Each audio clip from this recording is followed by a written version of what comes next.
Good morning. I'm Sally, and welcome to Set Sail with Grace Harbor. Today is September 24th, and we are in Esther chapters 6 through 10. The book of Esther is unusual in that God's name is not mentioned once, yet God's providential hand is clearly present and active throughout the book. Divine providence refers to God's foresight and power to watch over, protect, and provide for his people and all of his creation. Similar to the story of Joseph, we see in the book of Esther what man had intended for harm, God intended for good to accomplish his purposes. Yesterday we left off in chapter 5 with the close of Queen Esther's first banquet. Haman's boastful pride, coupled with his anger toward Mordecai the Jew, and his evil plan to have Mordecai executed. Chapter 6 marks a turning point. We begin to see a series of seemingly trivial coincidences played out, revealing in the end the providence of God. Chapter 6, verse 1 records the king's inability to sleep on the night between Esther's two banquets, which led to the requested reading of the book of the Chronicles, the record of his reign. Out of all the books of the Chronicles of the 127 provinces, his servant chose the book of Susa, containing events from 5 years prior. In this book, he read the passage recording the report made by Mordecai of an assassination plot targeting the king. Out of all the chronicles to choose from, the Lord guided the reader to the right book and page.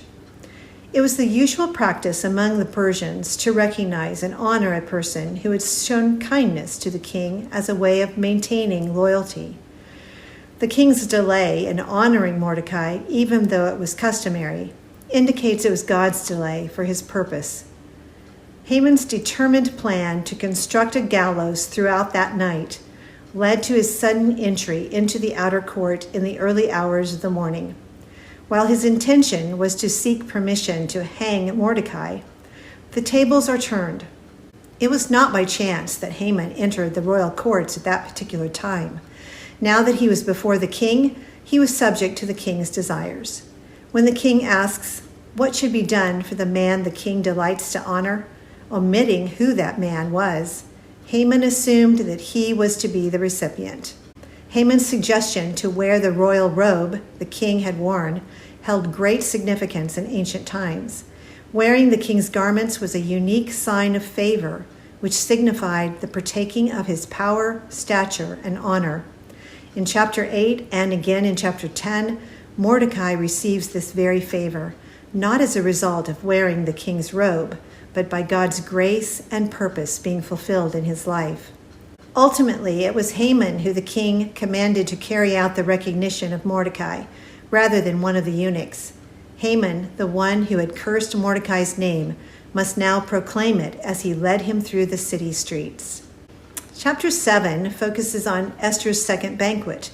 We are not told why Esther put off her request until then, but we know that God was at work behind the scenes. Esther exercises caution and wisdom.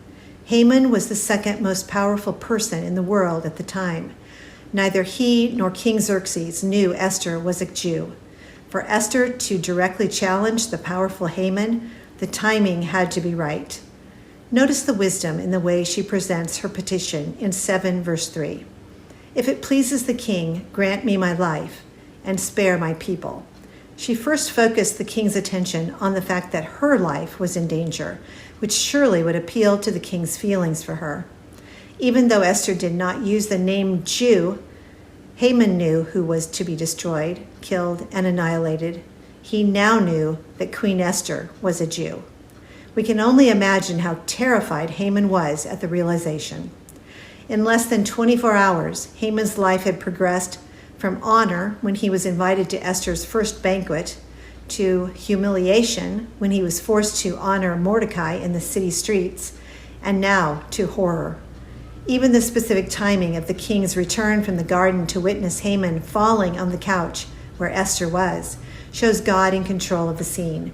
It isn't hard to see the incredible irony for Haman, who was so angry that one Jew refused to bow to him and then forced to prostrate himself before that same man, and now to the Jewish queen Esther begging for his life.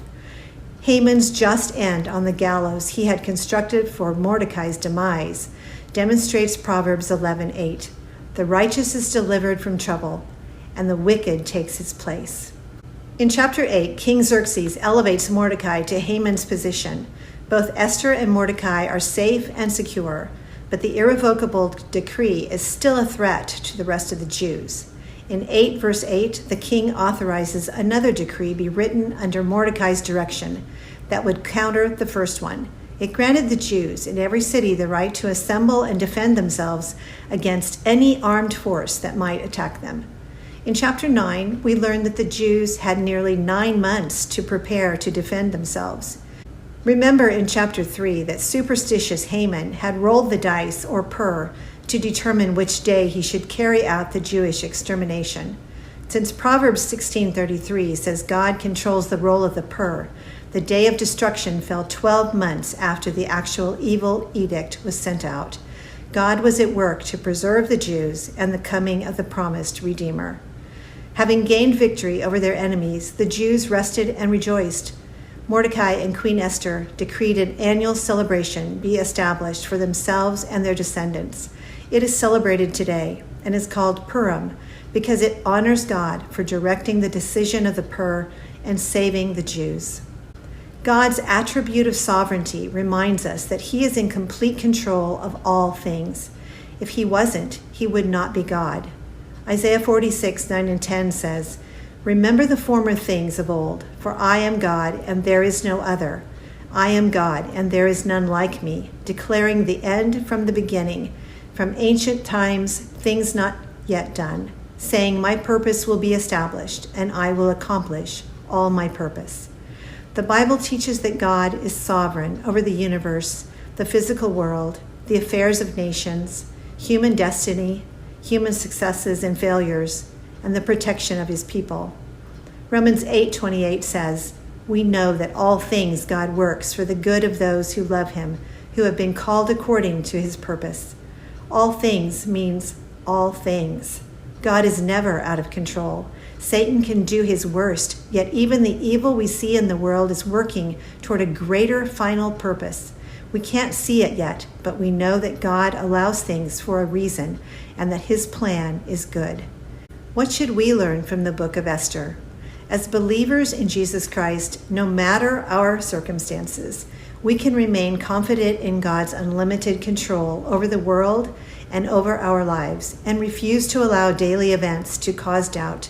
God is present and active behind what we see with our human eyes. God's providence is grounds for thankfulness. John Piper said, "In all the setbacks of your life as a believer, God is plotting for your joy." I hope you've been encouraged by the book of Esther. Walk out your day in confidence and joy in the Lord, friends. See you next time.